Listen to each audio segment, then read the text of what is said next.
Hoy venimos a hablar y a contarles un poco del tema de la inteligencia artificial. Somos 4 participantes: Carlos Ibaja Solís, Eric Julián Medinila Mafioli, Joseph Alfaro Bolaños y Melanie Monge Montero. ¿Qué es la inteligencia artificial? Es la capacidad que tienen las máquinas de utilizar algoritmos para aprender de los datos y de las experiencias para, a partir de ese aprendizaje, tal y como lo haría un humano, tomar decisiones. Son máquinas capaces de pensar y decidir. Hoy en día, cuando hablamos de IA, se nos viene a la mente los robots de ciencia ficción. Algunos pensarán en robots como C-3PO de Star Wars, que está diseñado para el servicio de los seres humanos, y otros en las películas donde se vuelven en contra de la humanidad. Bueno, la realidad actual está más acercada a C-3PO. Alan Turing es considerado el precursor de la inteligencia artificial, ya que luego de la publicación de su artículo Inteligencia y Maquinaria Informática para la revista Mind en 1950, se dice que es la primera persona en hacer la pregunta: ¿las máquinas pueden pensar? En ese mismo artículo propone un método para determinar si una máquina puede pensar. Más adelante es denominado test de Turing. Actualmente esta prueba continúa vigente para evaluar si una máquina se puede considerar inteligente. Turing también plasmó en su artículo los fundamentos teóricos de la inteligencia artificial como los conocemos hoy en día. Sin embargo, no fue sino unos años más tarde, en 1956, cuando Marvin Minsky, John McCarthy y Claude Shannon, en la conferencia de Dartmouth, utilizaron por primera vez el término inteligencia artificial. Según las habilidades de las máquinas, existen 2 clasificaciones con diferentes categorías en ellas. Hablaremos de la primera clasificación. Estas son máquinas reactivas, memoria limitada, teoría de la mente y autoconciencia. Empezaremos explicando las máquinas reactivas. Estas son las más básicas. Toman decisiones basadas en el presente, no tienen memoria para lo que no aprenden de las experiencias ni pueden evolucionar. Están programadas para responder a ciertos estímulos. Siguen las IA de memoria limitada. Aprenden tanto los estímulos como la información previa. Su capacidad de aprender aumenta con su uso. Están las máquinas de teoría de la mente. Este tipo de inteligencia artificial aún no es un hecho, están en proceso. Pretenden que las máquinas puedan entender las personas con las que interactúen, identificando sus necesidades. Entonces, emociones, creencias y procesos mentales. Autoconciencia, este tipo es una hipótesis, se refiere a cuando las máquinas tengan conciencia de su propia existencia y sean superiores a la conciencia del ser humano. Estas son las primeras clasificaciones. Ahora se mencionarán y se explicarán las segundas clasificaciones. Podemos observar las segundas clasificaciones. Estas son de 3 tipos, las cuales son IA estrecha o débil, inteligencia artificial general y superinteligencia artificial. Muchos se preguntarán qué es cada una de estas clasificaciones. Bueno, se explicarán a continuación. La inteligencia artificial estrecha representa a las máquinas que realizan tareas por sí solos, basados en las capacidades humanas. Hacen solamente lo que se les indica hacer, no más ni menos. O sea, son IAs muy simples y para funciones monótonas. Ejemplo, un chatbot simple. Están también las IA general, se refieren a la habilidad de las máquinas para razonar, aprender, percibir, entender y funcionar, totalmente como nosotros los humanos. Una IA más avanzada encargada para tareas más analíticas y que compite con la mente humana. Están también, por último, las superinteligencias artificiales, con la capacidad de una máquina para utilizar todas las habilidades de un humano y superarlo, llegando a ser perfectas. Es importante aclarar que este tipo de IA aún están en desarrollo. A continuación, voy a proceder a explicar el Machine Learning. Básicamente, el objetivo de esta rama es desarrollar técnicas que permitan a las computadoras aprender mediante el uso de datos y de la experiencia. Las tecnologías de Machine Learning tienen la característica de ser autónomas. Eso quiere decir que deben tener la capacidad de realizar tareas y aprender de estas. Existen 3 tipos de aprendizaje para los Machine Learning. El primero es aprendizaje supervisado. El algoritmo utiliza ejemplos como base para aprender. Requiere tener una entrada de datos previamente etiquetados con la respuesta correcta para aprender de ellos y identificar nuevas entradas de datos. Aprendizaje no supervisado.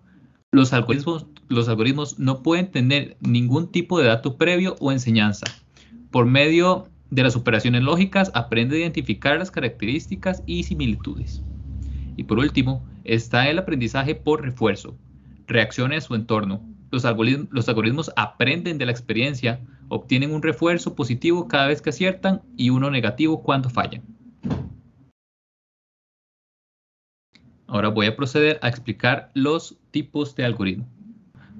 Según la tarea que se vaya a realizar y el tipo de aprendizaje que se requiere, hay diferentes algoritmos. Algunos de los más comunes son los siguientes. Algoritmo de regresión. Es un algoritmo de aprendizaje supervisado. Establece un modelo de relación de variables. Es comúnmente utilizado para realizar predicciones. Algoritmos bayesianos. Es un algoritmo de aprendizaje supervisado. Se basa en el teorema de Bayes. Se utiliza para calcular la probabilidad de que ocurra A o B posteriormente a un evento o un suceso. Algoritmo de agrupación. Es un algoritmo de aprendizaje no supervisado. Obtiene una entrada de varios datos y se encarga de agruparlos según sus características. Árbol de decisión. Es un algoritmo de aprendizaje supervisado. Se basa en la estructura de árbol de decisión. Cada nodo del árbol representa una variable o una decisión y cada rama es el resultado de esa decisión. Redes neuronales. Son modelos matemáticos cuyo objetivo es imitar el comportamiento del cerebro humano. Su objetivo es aprender por medio de la experiencia. Reducción de dimensión. Es un algoritmo de aprendizaje no supervisado. Descompone un dato con una dimensión n en subdimensiones más pequeñas para llegar a entender el núcleo. Es utilizado en algoritmos de búsqueda. Y por último, tenemos el Q-Learning, que es un algoritmo de aprendizaje por refuerzo, el cual se crean situaciones donde el algoritmo tiene la oportunidad de fallar o acertar. Los datos son almacenados y comparados con los nuevos datos que van ingresando para que la inteligencia artificial vaya aprendiendo. A continuación, vamos a proceder con el demo. Muy bien, ahora vamos a ver la demostración de un demo de regresión logística sobre si una mujer tiene cáncer de mama o no. Como mencioné, es de regresión logística. Para dar una breve explicación de la regresión logística, es dar una probabilidad de una variable cualitativa binaria, en este caso positiva o negativa, de una variable cuantitativa, en este caso datos. Muy bien, primeramente vamos a ver que se va a usar el ID llamado Spider de la librería Miniconda, que es una versión más pequeña de Anaconda que es especializada para la ciencia de datos. También vamos a usar la librería sklearn, que acá la podemos ver. Es una librería para Machine Learning en Python específicamente, la cual contiene casi todas las funciones de Machine Learning. Acá la podemos ver. Esta es la página oficial de ellos. Se llama scikit-learn.org. Ahora sí, vamos a empezar con la demostración. Primeramente, importamos la librería y sus datos y los igualamos a una variable. En este caso, cargamos solo los datos de entrenamiento para cáncer de mama. Y acá los imprimimos. Podemos correr y vemos cómo se imprimen todos estos datos. Están desordenados, hay un montón, por lo cual hay que simplificar todo esto y obtener lo que queremos. Ahora vamos a entender la data que acabamos de recopilar. Vamos a ver la información de los datasets que recibimos y como podemos ver acá están todas las columnas, por decirlo así, o todas las llaves que tenemos y una descripción de los datasets en la cual podemos ver toda la información, en este caso el número de instancias que son 569 y muchos otros atributos que hay. Ahora sí, vamos a seleccionar todas las columnas de la data y vamos a seleccionar los target también de los datasets. Acá los imprimimos y podemos ver toda la información igualmente que acabamos de ver. y empezamos con la implementación de la regresión logística. Acá lo primero es importar del Model Selection el Train Test Split. Este nos separa los datos y nos los crea para datos de prueba y datos de entrenamiento, por lo cual acá vemos lo separa en datos de entrenamiento, estas dos variables, y datos de prueba. Ahora vamos a ver los datos de entrenamiento y los datos de prueba para que veamos cómo están. Acá se pueden ver, esos son los datos para entrenar a la Machine Learning de regresión logística, y estos son los datos con los que vamos a probar esa Machine Learning. Muy bien, ahora importamos para escalar las variables. En este caso es estandarizar. Se utiliza la librería Standard Scaler, que en realidad es una librería que elimina todos los datos de la media y escala según la desviación estándar, por lo cual es lo que hace acá, y crea y modifica las variables de test y de train. Y ahora se define el algoritmo a utilizar, en este caso la regresión logística, como mencioné al inicio, es la que se va a usar. Se crea una variable de este modelo y se entrena el modelo con el método fit. Se le envían los datos de entrenamiento, el Xtrain y el JetTrain, estas variables, y aquí podemos ver los datos que se utilizaron para el entrenamiento.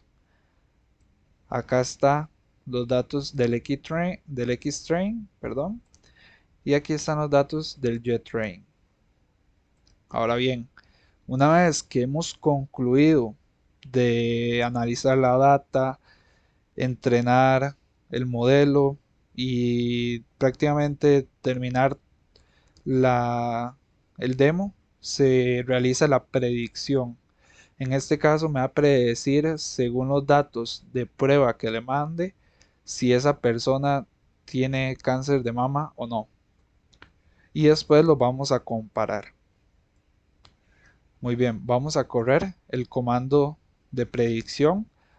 Una vez que se corre este comando, ya se realizó la predicción y aquí podemos ver ya los datos. Los primeros datos son los datos que son de prueba, se podría decir los datos reales, si está positivo o negativo, y aquí están las predicciones.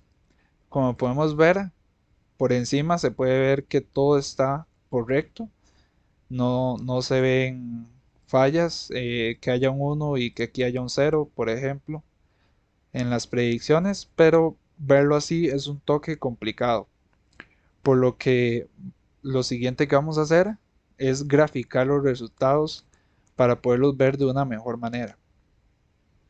Para esto vamos a utilizar de la librería Matplotlib y de la librería NumPy para graficar, en la cual primero determinamos la localización del label, damos el ancho de las barras, en este caso van a ser barras de comparación, dos barras, una de cada color, en donde vamos a poder ver si algún dato está mal o no. Ahora determinamos el tamaño de la figura, definimos los datos de las barras, en este caso predicciones y las reales, y se le añaden más cosas como texto, se customizan las ubicaciones, se le añaden títulos y demás cosas. Acá se define la cantidad de datos totales, ya que en totalidad son 121 datos, y se ejecuta. Acá la ejecutamos y acá lo enseñamos. Vamos a correr la graficación para que podamos verlo. Muy bien, vemos que se generó acá en esta sección, si podemos ver el plot. Esta es la gráfica. Para poderla ver mejor, la vamos a guardar primero.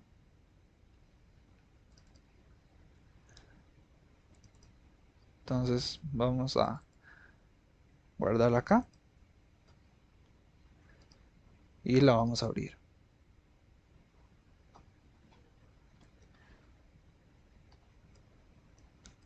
Como podemos ver, acá están las barras azules y rojas. Si hay alguna barra azul, como en este caso, y no hay una barra roja, vamos a acá, donde se ven cuáles son los reales y cuáles son las predicciones. Los naranjas son los reales y las predicciones son los azules.